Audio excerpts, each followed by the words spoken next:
Monsieur le Président de la République de Tunisie, Monsieur le Premier ministre d'Arménie, Mesdames et Messieurs les chefs d'État et de gouvernement, Mesdames et Messieurs les ministres, Mesdames et Messieurs les chefs de délégation, chers opérateurs de la francophonie, l'Assemblée parlementaire, Monsieur l'administrateur de l'OIF, Mesdames et Messieurs.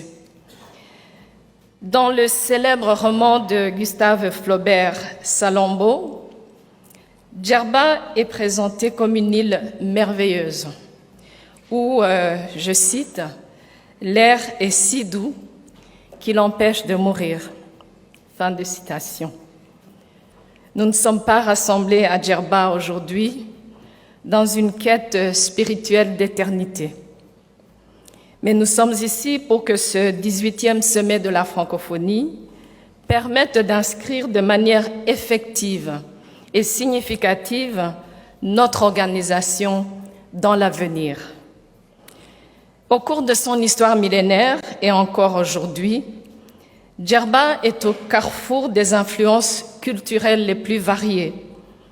Elle est par là diverse et plurielle, à l'image de la francophonie depuis ses origines.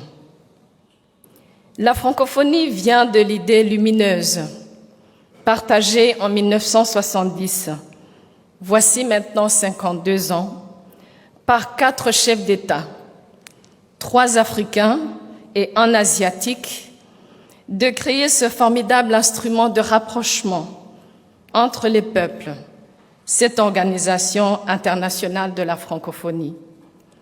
Parmi ces visionnaires figure en bonne place un fils de ce beau pays qu'est la Tunisie, Habib Bourguiba, le père de la nation tunisienne, à qui je veux rendre hommage aujourd'hui sur ces terres.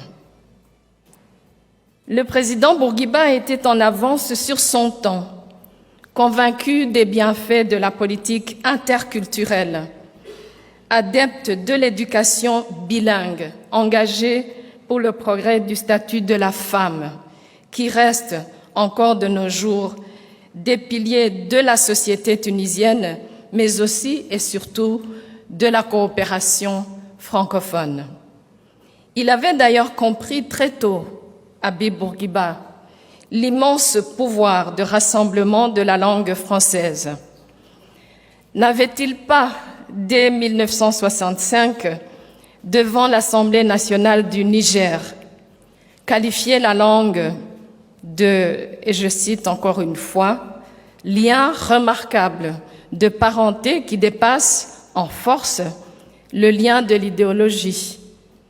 Fin de citation. Il avait précisé, je cite encore, « La langue française constitue l'appoint à notre patrimoine culturel, enrichit notre pensée, exprime notre action, contribue à forger notre destin intellectuel et à faire de nous des hommes, et j'ajoute, et des femmes à part entière. » Fin de citation. En 2020, nous aurions voulu célébrer l'âge de maturité de notre organisation, son cinquantenaire, mais la pandémie nous a obligés à reporter par 2 fois notre sommet. Cela n'a fait qu'amplifier notre volonté de réfléchir à l'avenir de notre organisation, de l'inscrire et de la positionner fermement dans le présent pour mieux l'orienter vers cet avenir. Au moment de mon élection à Erevan, en Arménie, en 2018, la francophonie institutionnelle avait une belle trajectoire derrière elle. D'abord, d'expériences originales de coopération, grâce à la langue partagée au service de la diversité et du dialogue des cultures. Elle était devenue une entité plus politique, surtout à partir des années 2000, en plaçant au cœur de son action la promotion de la démocratie et de l'état de droit au service de la paix. Laboratoire d'expérimentation, agitateur d'idées selon l'expression du président Abdou Diouf, ces interventions s'étaient élargies à des domaines de plus en plus variés. Notre organisation multipliait les interventions et les projets, la plupart du temps intéressants, novateurs, mais souvent à faible impact, ce qui diluait son importance et sa visibilité. Mon constat, dès mon arrivée à la tête de l'organisation en janvier 2019, a été le suivant. 50 ans après la signature du traité fondateur de Niamey, il devenait urgent de faire évoluer l'action de l'OIF pour la rendre plus pertinente dans un monde multipolaire composé de nombreuses organisations régionales ou spécialisées. Parallèlement, pour faire face aux nouveaux enjeux globaux, les populations perdaient confiance dans une certaine forme de multilatéralisme. Qu'il s'agisse de défis sécuritaires, environnementaux, liés à la révolution technologique et numérique ou à l'égalité entre les femmes et les hommes. L'organisation avait besoin de se renouveler pour y apporter des réponses plus adéquates. Elle devait aussi ajuster ses interventions à son budget, somme toute modeste, être davantage présente sur le terrain, s'asseoir confortablement et à sa juste place et accroître sa légitimité sur la scène internationale. Elle devait, avant toute autre chose, mettre fin à un mode de fonctionnement lourd et complexe, peu adapté à l'ère des résultats tangibles et de la communication instantanée. Mesdames et messieurs les chefs d'État et de gouvernement, au sommet d'Erevan, vous-même ou vos prédécesseurs m'avez fait confiance pour incarner et diriger ce changement devenu indispensable. L'heure est désormais aux premiers résultats de la transformation dans laquelle j'ai engagé notre organisation. Il faut dire que ces 4 dernières années, le climat a été peu favorable. Des tempêtes d'une violence exceptionnelle ont secoué le monde et l'espace francophone. Une pandémie d'une ampleur inédite, la récession économique qui s'en est suivie, la multiplication de crises et de conflits politiques, les effets de plus en plus catastrophiques et de plus en plus tangibles du réchauffement de la planète. Mais je suis heureuse de vous dire que ces circonstances adverses ne nous ont pas empêchés d'avoir des résultats probants et encourageants. Tout cela n'aurait pas été possible, mesdames et messieurs, sans votre soutien, et je vous remercie. Une organisation ne peut pas changer, ne peut pas se réformer sans l'accompagnement des États membres, vous, les actionnaires de la francophonie. L'OIF, grâce à une action plus resserrée autour de projets phares, centrés sur ce qui fait sa valeur ajoutée, est devenue plus pertinente. Elle est de plus en plus présente et solidaire sur le terrain, par des actions qui peuvent changer le quotidien de nos populations. En coordination avec ses partenaires, elle contribue aux enjeux globaux. Elle a aussi modernisé ses processus de gestion et de gouvernance pour gagner en agilité et en efficacité. Effectivement, il serait abusif de dire que cette transformation qui vise à faire de l'OIF une organisation d'excellence est totalement aboutie. Nous avons commencé à en récolter les premiers fruits et on en attend beaucoup d'autres. Notre organisation doit donc continuer à évoluer sans remettre en cause sa spécificité ni son identité.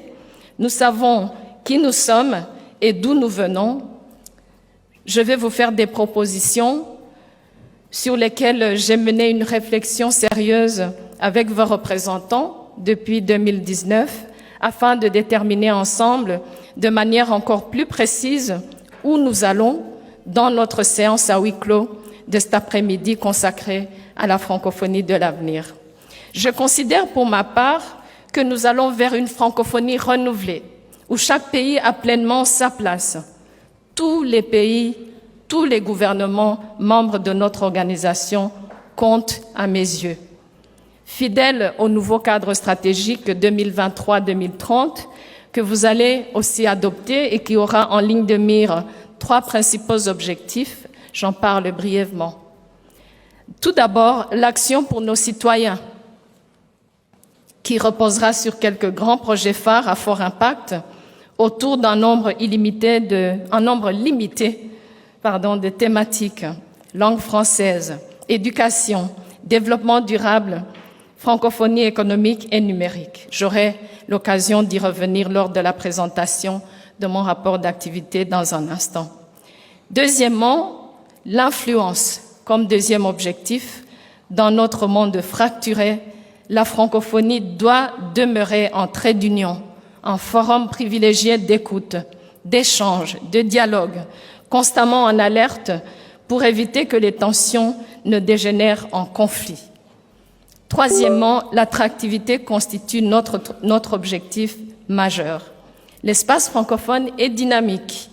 Plusieurs de nos pays membres ont un potentiel de croissance forte et soutenue. Le succès des 2 premières missions économiques et commerciales l'a montré. Il est de notre devoir de mener la bataille pour l'emploi des jeunes de notre espace. Les jeunes francophones nous demandent de contribuer non seulement à leur éducation, mais à leur trouver de l'emploi. C'était l'objectif premier des jeunes que la francophonie, l'OIF, a consulté pendant l'année 2020. Monsieur le Président de la Tunisie, Mesdames et Messieurs les chefs d'État et de gouvernement, nous allons ainsi vers une francophonie plus soudée entre ces États et gouvernements pour l'élaboration de positions communes portées dans les instances de décision internationales au service d'une mondialisation et d'un multilatéralisme repensé, d'un développement plus inclusif, d'une gouvernance mondiale plus équitable. Nous allons vers une francophonie décomplexée. Je me considère comme une francophone décomplexée. Une langue française pleinement assumée par toutes et tous, aux côtés des autres langues. En effet, à part la France, tous nos autres membres ont une ou d'autres langues. C'est cette francophonie-là que nous voulons bien installer dans l'avenir et la rendre plus pertinente. Nous allons vers une francophonie connectée, c'est le thème de ce sommet, qui contribue à la construction d'un espace numérique plus inclusif, vecteur de développement et de solidarité, attentif à la diversité culturelle et linguistique. Nous allons, je l'espère vivement, vers une francophonie avec toujours plus d'ambition, mais aussi de moyens pour les satisfaire. Le destin de la francophonie est entre vos mains. C'est à vous, à nous tous, de donner corps à son avenir ici, dans cette belle île de Djerba, l'île des rêves. Je vous remercie.